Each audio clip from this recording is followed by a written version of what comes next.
Oke, assalamualaikum warahmatullahi wabarakatuh, sahabat ternak dimanapun anda berada. Tentunya dengan harapan semua dalam keadaan sehat walafiat.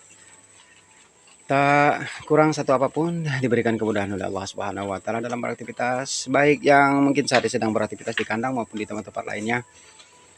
Tentunya semoga anda semua dalam keadaan sehat walafiat. Oke, hari ini saya akan memberikan tips atau cara bagaimana memberikan rumput yang diambil ketika pagi hari, gitu ya. Karena rumput yang kita ambil pada pagi hari kemudian terkena oleh embun, maka rumput yang seperti demikian itu tidaklah baik untuk diberikan kepada ternak. Namun para peternak sekalian tidak usah khawatir ya untuk mengambil rumput ketika di pagi hari, karena memang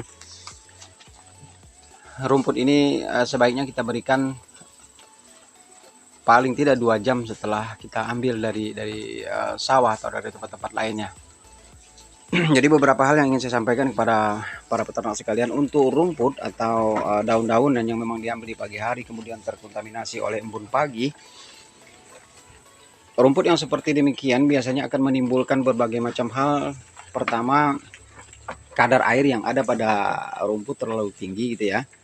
Kemudian bisa menyebabkan kembung.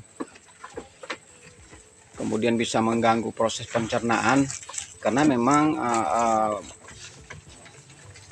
yang ada pada tetesan embun itu banyak mengandung unsur-unsur debu dan lain sebagainya, sehingga tidak baik untuk ternak. Kemudian bisa mengakibatkan ternak kita mengalami gangguan pencernaan karena memang kadar air terlalu tinggi, cacingnya juga gitu ya. Ini saya sampaikan buat para peternak yang terutama peternak-peternak pemula gitu ya. Kalau memang yang udah senior mungkin mereka sudah jarang untuk mengambil rumput, mereka menggunakan pakan fermentasi. Kebetulan saya juga di sini menggunakan pakan fermentasi gitu ya. Nah, hari ini juga saya ingin memperlihatkan perkembangan nafsu makan ternak-ternak ini setelah saya beri mikrobakteri yang saya bikin sendiri gitu ya. Jadi saya coba mengembangkan mikrobakteri yang saya buat dari bahan-bahan alam ya, yang tersedia di alam ini. Kemudian saya olah untuk menjadi mikrobakteri, dan mudah-mudahan para peternak sekalian yang mungkin berada di seputaran wilayah ini dapat untuk bermain ke kandang ini dan sekadar kita berbagi ya. Insya Allah akan saya bagi mikrobakteri ini kepada para peternak supaya bisa meringankan beban gitu ya. Para peternak sekalian bisa mengambil rumput yang walau sudah agak tua juga, tapi ternaknya masih bisa makan. Kemudian bisa meningkatkan nafsu makan juga. Dan yang tidak kalah pentingnya pertumbuhan gitu ya. Jadi mikrobakteri yang saya bikin ini bukan hanya untuk kambing, tapi bisa juga untuk sapi. Namun saya belum pernah menguji cobakan mikrobakteri ini untuk hewan unggas. Oke, sahabat ternakku sekalian, mudah-mudahan sedikit penjelasan tentang kenapa rumput yang diambil di pagi hari itu kalau langsung diberikan kepada ternak itu kurang sehat, karena ada beberapa hal tadi yang seperti saya sampaikan sebelumnya. Dan mudah-mudahan para peternak sekalian bisa untuk mengerti apa yang telah saya sampaikan demi kesehatan ternak itu sendiri. Nah, ini kambing-kambing ini saya beri makan rumput yang memang menurut orang-orang di wilayah ini udah nggak dimakan sama kambing atau sapi gitu ya. Tapi karena memang saya ingin membuktikan hasil daripada mikrobakteri yang saya bikin, jadi saya ngambil pakai tempat seperti ini. Dan ini tidak ada bau kotoran ya. Jadi bebas dari bau kotoran, padahal berada di pinggir rumah ini. Ini berada di pinggir rumah ini. Jadi insya Allah ini akan ada perluasan kandang juga ya. Mudah-mudahan dalam waktu dekat selesai. Nah, ini.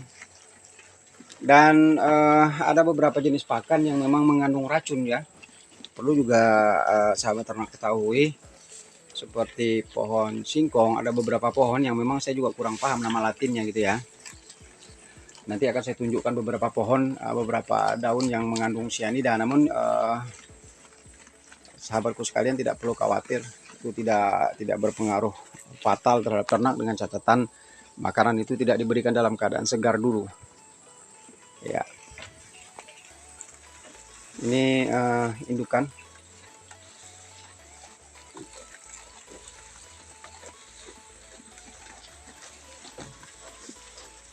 buat sahabat ternak yang ingin berkunjung ke sini, kalau memang membutuhkan mikrobakteri, mungkin insya Allah kita bisa berbagi ya, tidak harus beli juga.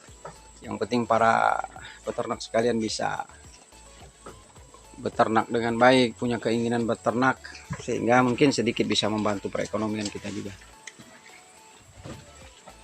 Oke, saya kira cukup sampai di sini.